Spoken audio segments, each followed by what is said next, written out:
may begin. Good morning, class. Hello, my name is Bailey, and today in my article I'll be talking about Casino Chips to Rape Kids by Kathleen Sosilia Cunillo. The effects of the tribal casino. Sorry. Hello, my name is Sage. My article is the impact of income generated from tribal casinos on reservations. Hi, my name is Matthew Spencer Dakota. My title is Gambling Away by Kathleen Gabriel, 1996, and my topic is Indian gaming politics.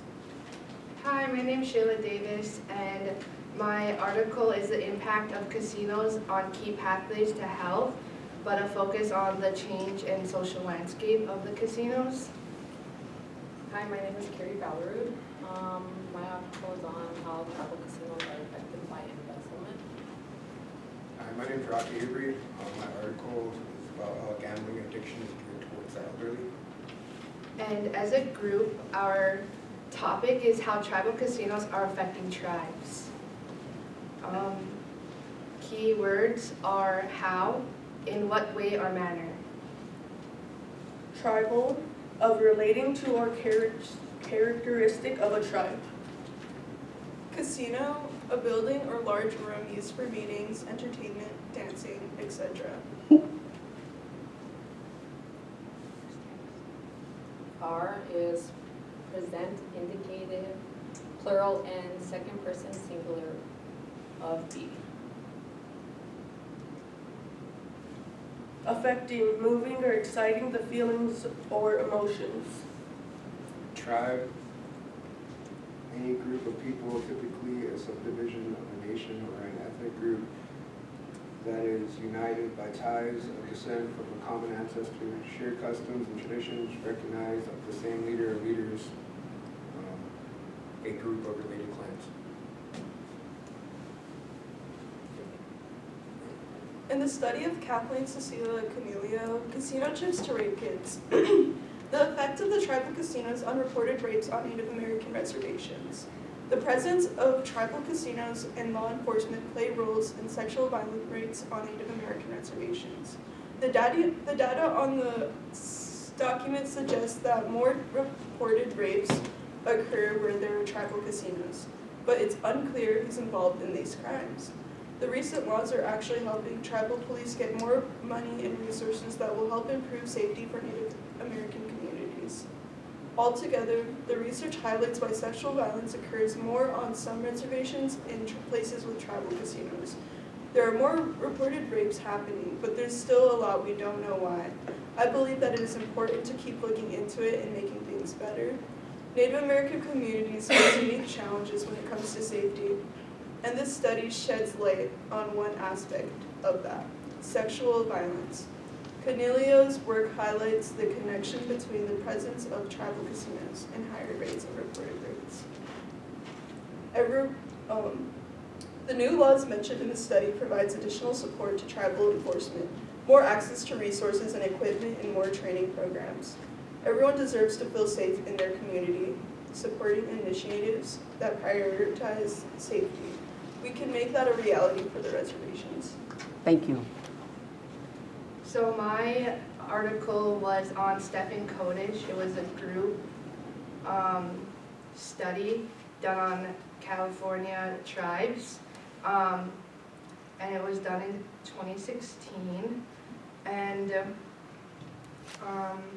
Kodish and his companions concluded a study of Native American tribal casinos in California because they wanted to understand the pathways of casinos and how they impact individuals and community health. They believe that Native Americans' health is being affected by the tribal casino in 3 ways. The third and final way stuck out to me. That is, tribal casinos are affecting the social landscape of tribes by negatively influencing what the casinos were intended to be and what the culture they hold to Native Americans. The article states casinos were perceived to change the social landscape by introducing a combination of money, outsiders, gambling, drugs, and alcohol abuse.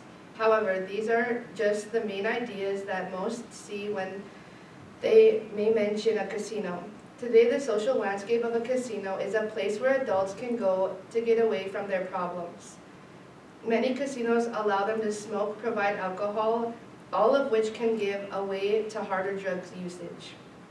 On the tribal casino side of things, this may be good, as it is intended to create an abundance of cash flow. However, the effects of the tribe's people should be more concerning. Tribal members may receive some type of cash disbursement from the casino money intake. This depends on a couple of things. One being the size of the casino and the amount of cash flow received from them. Again, Kodish makes a very good point. Data suggests that casino money creates a culture of dependency as a result of per capita payments in some cases and a loss of tribal unity in others. This is a big determinant that is affecting the social landscape of people. This study did a number of interviews on tribal members and even tribal leaders. That interviews conclude with concerns of disfranchisement, lack of tribal sovereignty, and a feeling of entitlement by younger generations. I believe this study holds true to my reservation, the Spirit Lake Casino, and for most others as well. For my tribe, we are talking about building a juvenile detention center due to the increase in drug and alcohol abuse since we've allowed smoking and drinking in our casinos. I believe this holds true to many other tribes. The social landscape of tribal casinos are not what they were intended to be to begin with, but are the way they are now due to the idea of bringing in more people and more money. Thank you. Gambling addiction is geared towards elderly. The number of elderly gamblers in North Dakota casinos is disproportionately higher than the younger gamblers in the casinos. This is due to casinos targeting the elderly. Larger portions of casino goers are over the age of 60. Casinos target the elderly by providing a safe place for them to be social. Due to many elderly people being isolated, they find the casino fun. Cognitive stimulation, inexpensive machines, meeting new people, and having fun are the main reasons elderly people go to casinos. Casinos also offer senior discounts around time seniors get their retirement check. This is how they target them, with double payback points on slot machines, free meals, and free rooms. Older people also have more free time due to them being retired, which is another causing factor in why casinos target them. It is not known for facts that elderly people gamble to problematic levels due to elderly people being unwilling to participate in surveys. Although a large group of people aged 21 to 40 say their gambling does cause them financial problems, it is safe to assume the same with elderly people. Especially when casinos target that age group more. Although gambling addiction is very high in the state of North Dakota, there are only 6 counselors statewide that are qualified to aid in gambling addiction. Thank you.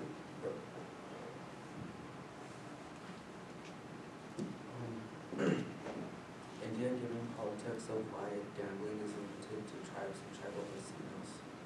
According to Kathleen Gabriel, the history of Native American involvement in gambling traces back to efforts for economic self-reliance amidst reduced federal support during President Reagan's era, beginning with pioneering efforts of Florida Seminoles in 1974. Tribes across the nation followed suit, offering various games like bingo, pull tabs, Lotto, and card games.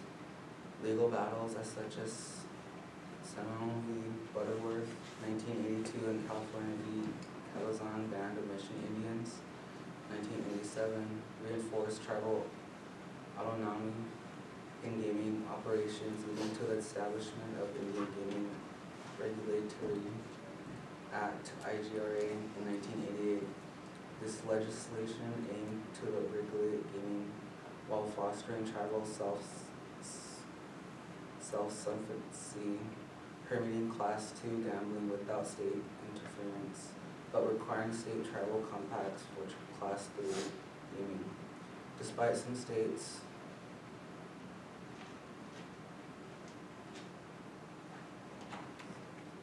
Quilexians to negotiate compacts tribes exploited legal loopholes and won key lawsuits to advance their gaming enterprises, proposed amendments to IGRA in 1994, aimed to key lawsuits to advance their gaming enterprises, proposed amendments to IGRA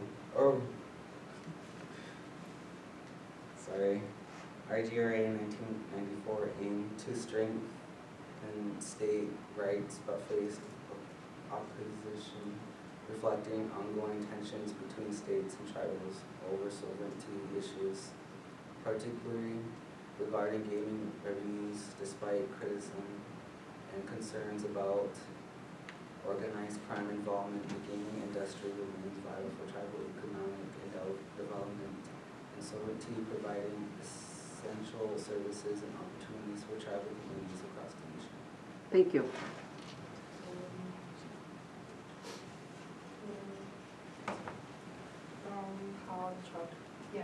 How tribal casinos are affected by embezzlement is affecting the tribe itself by bringing in a lot of negative things that come along with the casino itself. Embezzlement is everywhere with the casinos on the reservation. It has its negative problems. Employees working at the casinos are exposed to large amounts of money being brought in by gamblers wanting to come in and try their luck. And some leave happy, some leave not so happy, and that right there has significant effects with the mental health. Workers that work might start to fall into gambling addictions and start to take money from the casino and think they can pay back what they borrowed and start a bigger problem. With casinos not on a database or a data bank to show what players play at other casinos could show something more to show how compulsive gamblers are and could see how more into the money of how it's being handled. According to Indian Casinos, Past Precedents and Future Prospects by Anthony Lang, many of the reservations that have casinos are benefiting economically from the gaming revenue. Over the years, Indigenous-owned casinos have grown exponentially and are expected to expand a great amount in the future. There are over 150 casinos operating on Indigenous-owned land in 19 different states. They estimate that gaming revenue brings in $6 billion a year. For many of the reservations, they recently began to experience economic security, and as a result, they are upgrading schools, social services, and tribal industries. In the 19th century, Europeans had admiration towards Indigenous culture and were relied on as military allies. As the Europeans' population grew, so did the competition for resources. Throughout the 19th century, there are many significant events of the Native American people attempting to keep their land that ended in tragedy, such as the Louisiana Purchase that led to the infamous Trail of Tears and the removal of the Indigenous children to boarding school to dismantle Indian culture. Although the federal government has abandoned its goal of dismantling Indigenous culture, Native Americans' interests continue to be threatened. Many tribal leaders realize that Native Americans may lose their exclusive advantage one day. Thank you. Okay, what are some possible solutions? Some possible solutions is just the tribal council overseeing the casinos and making sure that money is not lounging and it's being spent properly and there's no secret, what is it called, like bank statements that are held, because that happens often. They'll label it as something else, you know. And maybe the tribe's looking at if the money income from alcohol isn't bringing in what it's intended to, then they should stop selling it because it's increasing the amount of alcohol usage, even in teens and younger adults. And yeah, those are just some solutions. And implementing responsible gaming programs. Mhm. Any others? I would have to say putting in more tribal security in the casinos to, And with technology, they know from their cameras when you enter who's coming in. So they have a demographic, not just elderly with their social security checks, but they know the gamut of the traffic going in and out, even from parking lots. Any other solutions? Maybe more,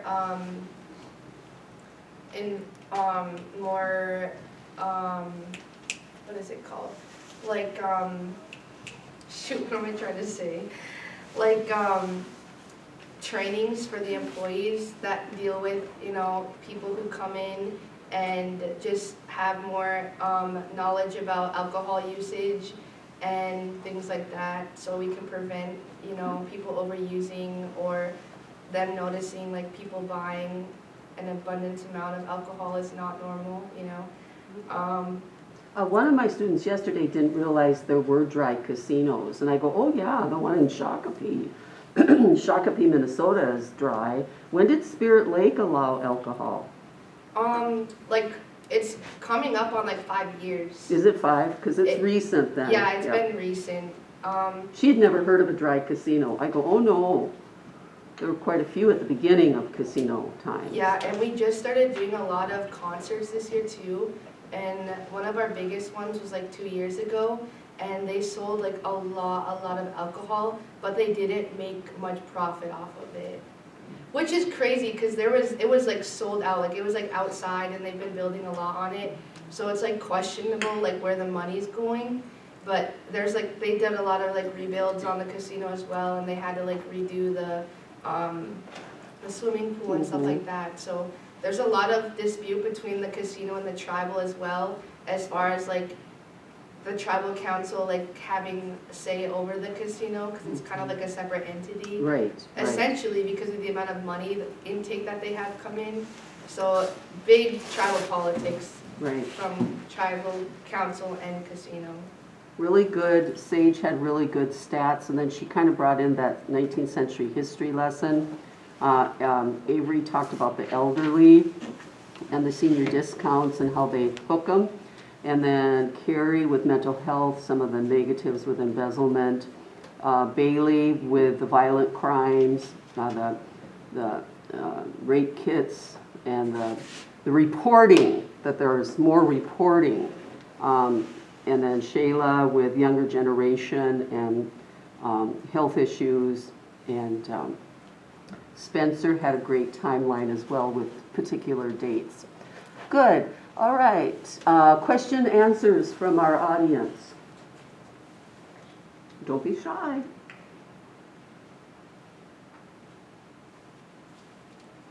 We would try it because we find out more, like people on the reservation, like people off the reservation, like who goes to the casinos more. It's intended to bring in people off reservation essentially because it wants the money income, and a lot of tribal casinos will do things to bring in more people.